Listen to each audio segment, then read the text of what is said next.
I want to say this to Craig. Now, I'm walking through the audience, and I'm saying about the girls. You know, how many games we won. And of all the people, out of these 1,500 people, he happened to say. He's the only zero in the whole crowd. Take that, whatever you gave him, you need to take it back. Can I have, listen. You need a refund. You need a refund. I know how hard it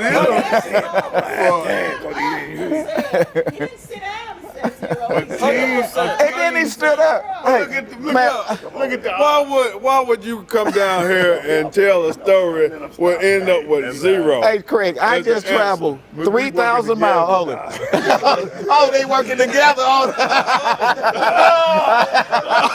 when they kill it.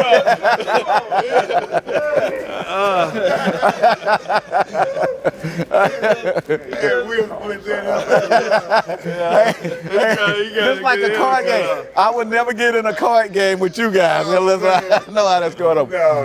No, listen. I'm trying to cut you off. On a serious note here, now, Mr. Floyd, get that young man the mic, please. Give that to him. Okay. Young lady, would you come up here, please? Is this a Now, mic on? yeah, the mic. We don't have it on. We just fake it. But this is the greatest thing.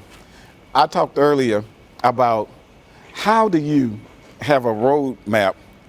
Not one kid, not two kids, all four being the top of their class. How did that happen? Well, early start is one thing, and you make learning fun, and you reward your children for doing good things, you know.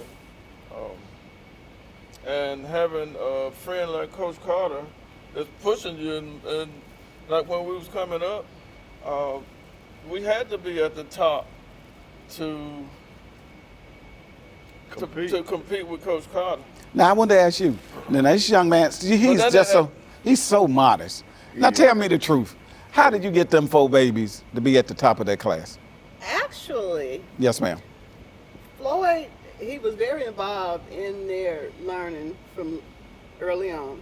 And he made learning fun for them. Keep talking. They played Let me get in the games. thing. He gave them rewards. He gave them $1 for an A on the report card. Cheapskate. So That's all I had. yeah, I mean, that's all he had. That was big. So, and then they had a competition. You know, I got so many A's with him. But I do want to say his mother, having 15 children, all of her children were very intelligent. My nieces and nephews. Hold on. Now what happened to Craig now? You know what I mean? You see, he got his chest up. Listen. I don't know what happened.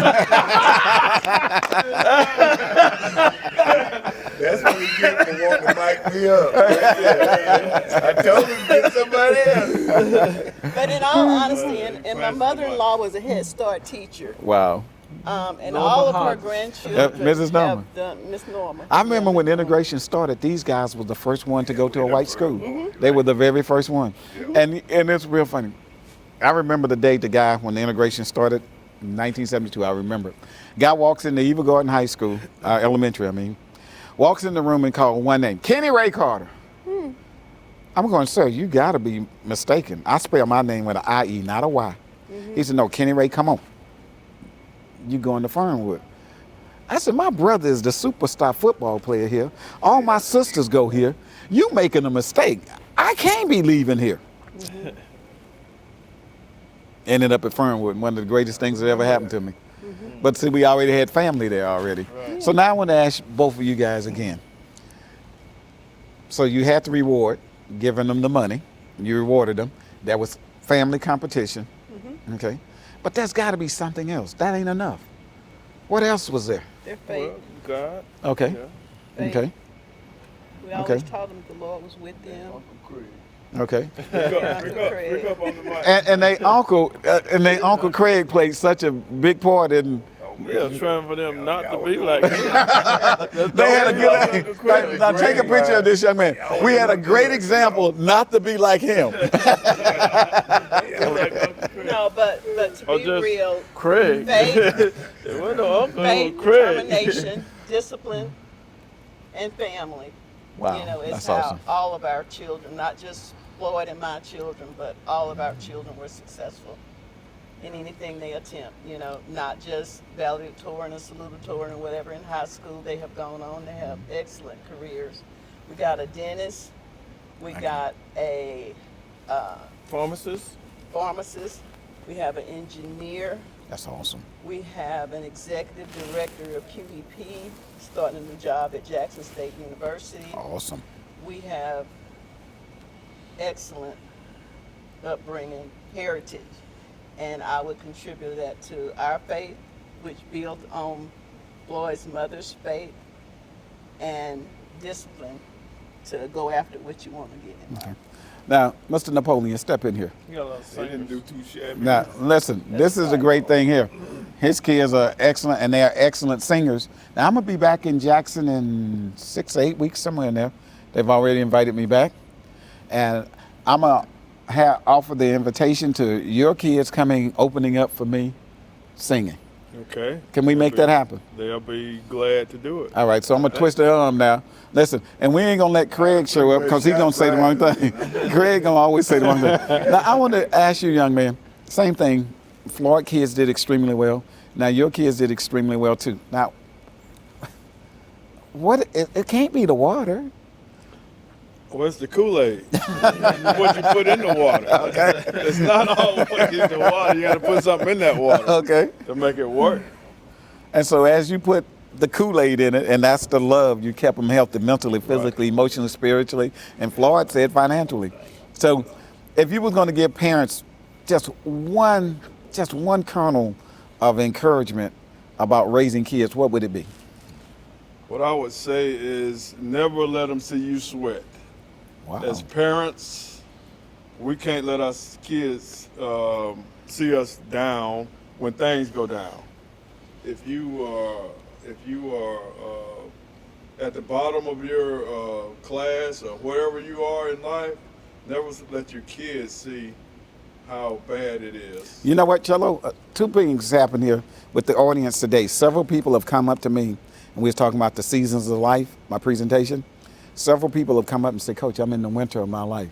So now, if I'm in the winter of my life, what advice would you give to parents and students to have springtime show up?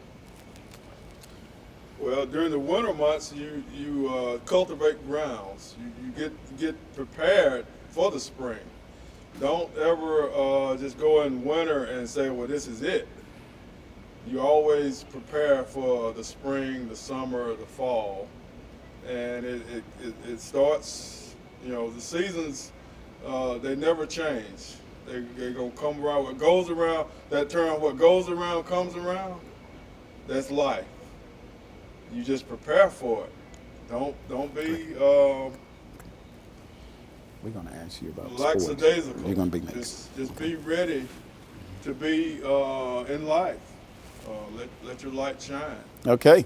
Now listen, Amen. we're going to talk about sports now. Let me give this young man the mic here. Now, you Cello, got the come wrong one. Oh, I got the wrong one. Believe it or not, this young man right here was the birthplace of Coach Carter becoming an athlete because he suggested that I play quarterback because we had a quarterback that just couldn't quite throw the ball and some other stuff. And he said, Kenny, show him how you can throw the ball. And he became the center. And that was the combination that we had every single day. Believe it or not, we threw the touchdown every game or we ran the touchdown every game. And it was all because of this young man up front blocking. So he did a great job. Now, young man, I wanted to ask you, you have a talented son who was a baseball all-star. Mm-hmm. Tell me, what type of training did you go through? Because we're talking to parents now who have kids who want to teach their kids how to be great sports people. Okay. What would you suggest to them? First off, you have to be committed to them.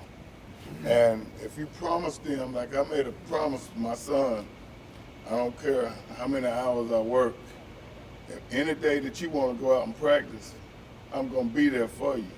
So whether I work 12 hours or work weekends, and every day he was ready to go out and practice. So we practice pretty much year-round baseball. We practice baseball with ice on the ground because he wanted to go out and do it. And some days I said, what have I got myself into? But he made me step up and be the kind of guy that, regardless to what went on, I'd go out there and work with him. And I always tried to make sure that what I got him the best equipment. Like Coach Carr say, if you dress good, your equipment's good, it's gonna make you play good because you're gonna depend on and you're gonna like the stuff you got. So that's what I try to do. Passing the ball from father to son. Now tell me, a lot of times when a father is coaching his son, the son just usually don't take it sometimes. I mean, it's always a conflict. With my son, we never ever talk basketball at home, ever. We have not watched one single basketball game together. Wow. Now we don't watch every other sport, but not basketball. Because my son as a freshman that scored 25 points, and he asked me, Dad, riding home, what did I do wrong? I had a list from the steering wheel to the front of the car. Yeah. And my son had just scored 25 points in a game as a freshman. Yeah. And then I was thinking about it later on that night, and I said, no, we can't ever talk basketball ever in the car or at home. Now, when we got to the field or the court, we could talk that sport. Now, how did you handle that with your son? Okay, the first thing I told him was, regardless to whether you hit 10 home runs or whether you hit any, I'm gonna love you regardless to what. Whether you play good or bad, but bad is not acceptable. But if you have a bad game, I'm gonna still love you just as much. And just go off just a little bit. I learned hard work from Dan Carter. A.J. Carter is where I learned how to work hard. He told my mama that he would take care of me, and I started hauling putwood with him when I was 12 years old, and he paid me $2.50 a load, but I learned the value of hard work. I always say it don't matter if you got a PhD, if you're not enthused enough to get up in the morning and go to work, it don't matter how much education you have, you got to have some get up and go. So I just try, work ethic is a big part of it. And now my son's an educator just like his mama was. Excellent. Get the phone to Grover there. You can talk into the mic. Grover, I wanted to ask you, what made you so tough as an individual growing up? You was a natural leader. You didn't want to be president once we got some money in the carpet in the can. Yeah. You became the treasurer. Yeah, I'm treasurer of the day.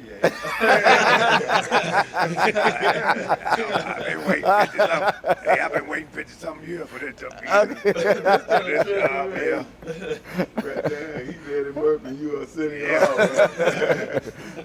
But Grover, you have got to be one of the toughest individuals I have ever met in my life. Now, I was young, but just remember, you were just extremely tough. Yeah, when I was the oldest out of the group, and I was the oldest out of everybody, and like all y'all made me what I am. I wanted to try to beat all y'all out. But I was the oldest. I had the advantage a little bit. So, but it was friendly competition, though. So they mostly caught up with me, and then they got on the same level, everybody. But I'm just telling you, the Hodges brothers are just, you was the leader. Yeah, I was the leader. But I was hands down, this was the leader. And let me get in this pick, too. And this is the original team here. This is the brother, too. This is the original team here. Listen. We were either at his house or he was at ours. I like to say one thing. Today in time, everybody's not fortunate to have 15 brothers and sisters in their family or 9 siblings in their family. Like we did. We had our own baseball team. And, if I say to parents now, you want in sports, we practiced just playing. We wasn't trying to be great. We just trying to beat this fella. We couldn't catch him. Listen, with Craig, whenever he did catch me, he put a little extra on it, like I said. You get mad. It seems so hard to catch up with. You get angry because most times you missed. So whenever I did get him, I let him know I had got him. Who beat him up? Was it this one? Yep. I want to hear more about that. Oh man. Just because you were older? He can't remember now. He got memory loss. You couldn't see that left coming. Yeah. And he hit you in the eye, and it'd be a fight would be over. Only thing I could beat him in was in basketball. I could get the rebound because I could jump. And we had a ball that had a knot in it. Listen, this is how funny this is. I get to California, and I'm playing, but I'm a football player, hands down. I ain't playing no basketball. The PE teacher see me playing in PE, and he said, "Young man, how did you learn to handle the ball?" I said, "Sir, we had a ball in Mississippi that had a knot on it. So when you dribble and feel the knot in your hand, you have to turn your hand to dribble so the ball wouldn't hit the knot and bounce away." And so I could handle the ball so well. He said, "You could put you in the phone booth with 15 people and they couldn't steal the ball from you." And that's how my basketball career started, because he gave me a detention and took me home and told my mom. He said, "This boy here gonna go pro in basketball, not football, but basketball." And that's how the legend started with me playing basketball. But I was always a football player because of these guys. We played football every day. Remember then we played football every day? Every day. Ball, baseball, But we played all the sports. whatever sport it was. We even tried golf sometimes. We would have been That's what we what Tiger were Woods. without our older We was brother. Cubs. His brother, we call him Junior, but he was Albert Junior. And our brother James, they made us come out if we didn't want to come out. Yep. They made us come out and play ball. And it wasn't no excuses. I don't feel good, none of that. You got to come out and play. Because then the teams get mixed up. So if you didn't play, then the teams was uneven. So you didn't have no choice but to play. And we all became good ball players. I even had a college scholarship to Jackson State, but I was chosen to go to Alcorn. Alcorn, Yeah. you would say. And Baseball. Right. Hey, and that was because of Mr. Moot Jackson was a baseball guy. And he was to tell me, he said, the pitchers used to throw so hard they used to mess up a catcher's mitt. Yeah, Brand new catcher's $32 mitt. Hey, let's go so hard. Ball was $32 mitt. catch the ball before the batter could swing. Look, I'm still waiting on him to put me in the game. He told me he's gonna put me in the second half. Baseball game. Crush. He called me Crush. What was his name? That was a nickname, Moot. Yeah, I don't know what it was. His But name was Whoa. yeah, but it's just funny. Just playing sports. I always, when I was playing in California, I always wanted to come back home and play with these guys. And I always used to wonder, what are they doing?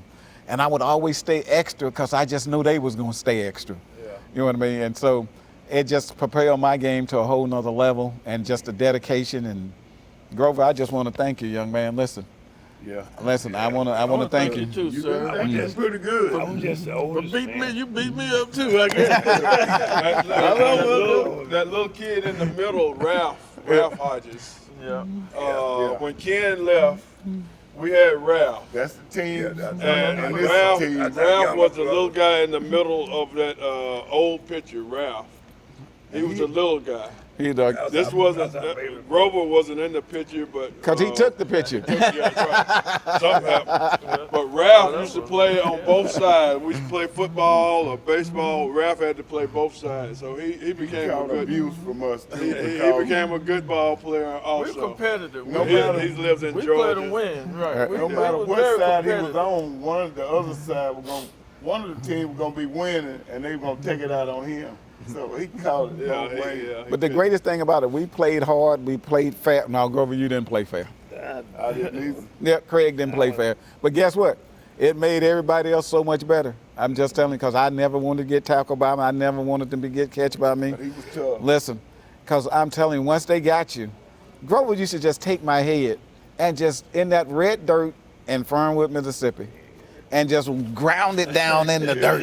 And then when he would get up, have his knee on my head. He don't remember doing that. He's trying to suppress that. We're very competitive even now. We sit together and play cards. Oh, you should see these guys play cards. We play cards. Oh my God. Yeah, I got footage of that. Right here, that's my nemesis right Yeah, there. he's the reigning king. I don't even know how to play cards. None of us like to lose. And then we got that playing around with Coach Carter, that competitive. Losing was not We couldn't acceptable. beat him at nothing. We used to play marbles or jacks. Jacks was the I had girls' 7 game. sisters. But we, Every one of my basketball players I made play jacks because it make your hands really creative when you can pick up your hands. Speaking of sisters, And my advantages was my hands. Look at the size of my hands. That was my advantage. I had big hands. But see, that was from catching bricks and hauling puffwood. Well, I didn't haul no puffwood, but I did go look at it though. I was out there with I know, it. but I told my dad I'm remember going to shooting marbles? Yep. But speaking of sisters, he said he used to fight when people said something about his sisters. Well, his sister, the worst beating I ever got was from his sisters, Linda. And then I was telling Grover, come help me. And Grace said, no, if you get up, come in there, I'm going to put something on you. So his sisters, he might have fought, but he didn't need to. They could take care of themselves. Now I had a sister named Ernestine on the bus. Now I seen her myself hit 3 girls in one punch, like the Three Stooges. Now she's still tough to this day. So when we're talking about family, Miss Norma, we had another auntie that lived across the way, Ainville. Now that's where the entrepreneurship came in because she used to sell candy. Oh, yeah. And she used to give us credit, right? Up to like 10 cents, 15 cents. Yeah, what much? Yeah, but then we would never pay. And then still want more credit. Work it out in the garden. Yeah. Yeah. Go pull up some weeds. Yeah. Yeah, we talking about Uncle that's how you W.C. learn how to just fold them over. You almost sound like Fraser Stilton. That's for doing it wrong. Man, this guy here used to put us up to some stuff, and he'd sit there under his wing, and me and Florida go out, There and were 2 cooks there. yeah, we go out and do what he put us up to, and we get the beat down. They didn't do it. But They have to do it. that was the captain, Yeah, they have to do and it. that was the sidekick, and we got in trouble for doing what they put us up, what he put us up to. I remember one time we had all got in trouble. We had set the woods on fire, and Miss Norman was going. I know everybody gonna get a whipping, right? So this is the thing. Set them on fire recently. Well, listen, I just knew this. I said I'm gonna be first in line, so she'll just hit me once, and then I'll get on through, and she'll whoop everybody else. She only whooped me. Bad idea. That wasn't a good idea that day. She just got me and told me, and then when I got home, I told her, I said, Mother, Miss Norma whooped me and didn't even whoop nobody else. She just fussed at them. My mother said, Norma whoop you? I went, yes, ma'am. She said, go get that belt. I said, why is that? She said, because you shouldn't be acting up. I'm going to whoop you for having enough, whoop you. So I got 2 whoopings for one thing that this young man had said. And guess what? We didn't have no fire department. The fire just burned till it burned out. And see that stick he was standing up there holding? That was his horse too when he went there. We get a horse and we'll tie a grass sack on it and we'll put a string wrapped around the head and then we ride and when we'll turn in there and we'll kick dust up. That was our horse. So either that or we was rolling a tire somewhere. And we That's what we played with. We became whatever we saw on TV. Yep. Western, the Army show, we'll take a watermelon and make some helmets football and on stuff. it and make You the know, whole- like little army helmets and stuff. Listen, if anybody ever say anything about Coach Carter, now you see, I'm everything these guys made me and everything they didn't. So if I fall short, it ain't because of me, it's because of these 4 gentlemen right here. And hold it, and And then we their do the big brother, same. Charles Heyman. Remember Charles Heyman? Yeah. And Ralph and your Fez. sister, we have Fez, Dennis, my big brother Albert Carter, big hitter they call him. Yeah. And so listen, everything that we are and everything we're not, we owe to Fernwood, Mississippi. Mind blow. And look, let me Yes, say sir. this here. This was Barry Sanders. And we couldn't get faked when we got up and playing high school around. Running back couldn't fake us because we had caught and tackled the best it was. And it was not easy. It was not an easy task. And you get upset with him. That's why if I did catch him, I slang him and try to let him know I caught you. Hey, listen, it's a pleasure being here after 52 years with these young men, and it's just a pleasure. And I hope we have another 52 years left in us.